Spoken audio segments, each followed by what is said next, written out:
ఇప్పుడు కేవలం 7,999K up to 10 kgs వరకు బరువు తగ్గి అధిక బరువు నుంచి వచ్చే ప్రధాన సమస్యలను దూరం చేసుకోండి. పెద్ద సినిమాలు వాయిదా పడితే 6 నెలలు లేదంటే ఏడాది వెనక్కి వెళ్ళిపోవాల్సిందే.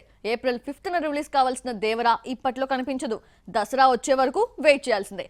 అక్టోబర్ 10న రిలీజ్ అంటూ కొత్త డేట్ అనౌన్స్ చేశారు మేకర్స్. పెద్ద సినిమాలు ఒకసారి పోస్ట్పోన్ అయితే మళ్ళీ సెలవుల వరకు వెయిట్ చేయాల్సిందే. సంక్రాంతికి లేదంటే సమ్మర్కే. ఇది కాకపోతే దసరా వీకెండ్ కి 1-2 రోజుల సెలవులు కలిసొచ్చినా పాన్ ఇండియా సినిమాలకు ఇవి సరిపోవడం లేదు. సమ్మర్ లో రావాల్సిన దేవరా దసరాకు వెళ్లిపోయింది. జనతా గ్యారేజ్ తర్వాత ఎన్టీఆర్ కొరటాల కాంబోలో రూపొందుతున్న దేవరా 2 పార్ట్స్ గా రాబోతోంది. ఫస్ట్ పార్ట్ ని అక్టోబర్ 10న రిలీజ్ చేస్తున్నారు. అనుకున్న స్కెడ్యూల్ ప్రకారం దేవరా షూటింగ్ జరిగినా రిలీజ్ వాయిదా తప్పలేదు. ఎలక్షన్స్ ముందు విడుదల చేద్దామనుకుంటే రిస్కే కాబట్టి మేలో వస్తుంది అనుకున్నారు. అనిరుద్ధ్ ట్యూన్స్ ఇవ్వక ఆలస్యం చేయడంతో సమ్మర్ రిలీజ్ కి కూడా కష్టమే. దీంతో దేవరా ఎంచక్కా దసరాకు వెళ్లిపోయి సెలవుల్ని క్యాష్ చేసుకోవాలని డిసైడ్ అయ్యాడు. దసరా చైర్ పై ముందుగా దేవరా ఖర్చు వేశాడు. పవన్ కళ్యాణ్ ఓజీ సెప్టెంబర్ 27న వచ్చిన ఈ ఇద్దరికి మధ్య 2 వారాల గ్యాప్ ఉంది.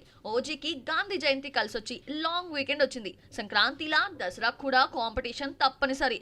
2-3 సినిమాలకి ఛాన్స్ ఉంది. దేవరాతో పోటీ పడే సినిమా ఏంటో చూడాలి మరి.